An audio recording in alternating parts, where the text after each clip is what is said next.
Angélique Lefebvre est une artiste poétique. Elle donne vie à des œuvres hors normes, entre instantanéité et disparition. Intrigant, non ? C'est dans le 14e arrondissement de Paris que travaille une des artistes les plus intrigantes, on vient de le dire, de sa génération. Après des études de textile, elle se lance dans la réalisation de sculptures dans les années 90. Angélique Lefebvre dépeint les principaux acteurs de notre société à travers des matières plus qu'atypiques, en alliant toujours délicatesse et légèreté. Pour ce travail minutieux, la technique est presque chirurgicale. J'ai adopté des techniques de chirurgien qui étaient nécessaires. Et il a des instruments très spécifiques par le fait qu'il doit aller dans des endroits inaccessibles. Pour moi, c'est pas au millimètre près, quoi, c'est au trou près, donc de la trame du tissu. Je cherche des figures archétypiques de notre société.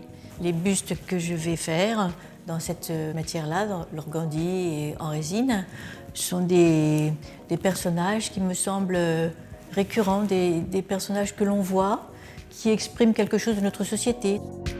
Direction la première étape pour la pose du tissu sur un moule en plâtre. La difficulté réside dans la formation des détails comme le nez ou la bouche. Là, ce sera la mise en forme du tissu, qu'elle garde une forme que je vais lui donner. En fait, il faut arriver à donner des modelés. Les modelés, c'est en étirant, mais en gardant toujours une trame pas trop déformée, que ça reste pratiquement invisible dans la déformation. Par exemple, là, je vais me centrer ici, et après ça, avec un petit peu d'eau. Il n'est pas nécessaire obligatoirement de travailler à l'eau, mais ça peut aider dans les périodes les plus compliquées. Par exemple, tous ces endroits ici, qui va être le nez où il y a une contrainte énorme au niveau du volume. Si la technique est primordiale, le choix des personnages l'est tout autant.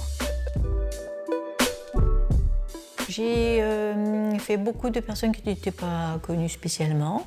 J'en ai fait que 2 qui étaient connus, qui étaient Jean-Paul Gaultier. Il va prendre le corset et puis il va lui mettre des seins, donc tout ce qui est en dessous, il va le mettre dessus. Et tout ce jeu-là, c'est quelque chose qui dit de nos sociétés. Et puis, le deuxième qui soit connu, c'est Ali Madavi. C'était pour ce côté mutant. Et j'avais trouvé extraordinaire cette apparence. Sinon, ce sont des figures archétypiques. Donc, je disais, par exemple, la jeune femme au piercing. Il y a le rappeur, le danseur de hip-hop. Et je l'ai choisi pour leur représentativité. Et lorsqu'il est question de transparence, la lumière est un élément déterminant. Il y a beaucoup de lumière, c'est le hasard de l'atelier. Pour les œuvres, je préfère avoir des lumières dirigées. Et si je pouvais avoir un éclairage avec une lumière changeante qui alterne, qui passe par derrière, ce qui fait qu'on le rencontre jour, puis après ça, devant, qui fait qu'on voit que ce soit du blanc.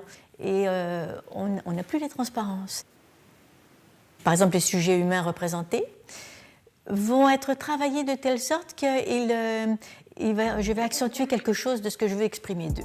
Mais la recherche de la transparence n'a pas de limite. J'aimerais travailler des matières transparentes, par exemple comme l'aérogel de silice. C'est 98% de vide et 2% de matière. Il est transparent, comme ça.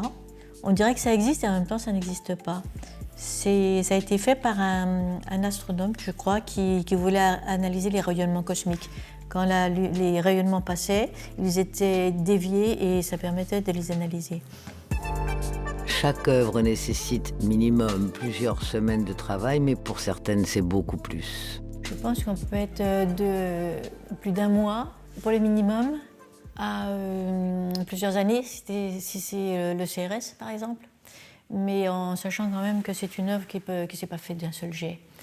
Il a fallu déjà trouver le costume du CRS, le vêtement du CRS, pouvoir l'emprunter, pouvoir assembler des éléments du corps aussi. Je voulais vraiment une personne grande, donc il fallait que je trouve quelqu'un avec des grandes jambes, et puis j'ai pris une autre tête. Pour moi, parler des objets, c'est pas séparer de l'humanité, c'est parler toujours de l'humanité, de ce qu'elle fait, de ce qui nous plaît, de ce que l'on adopte pour les personnes. La coiffure, l'habit et toute une représentation de son univers personnel. Un de ces univers que peu partagent, mais que beaucoup apprécient.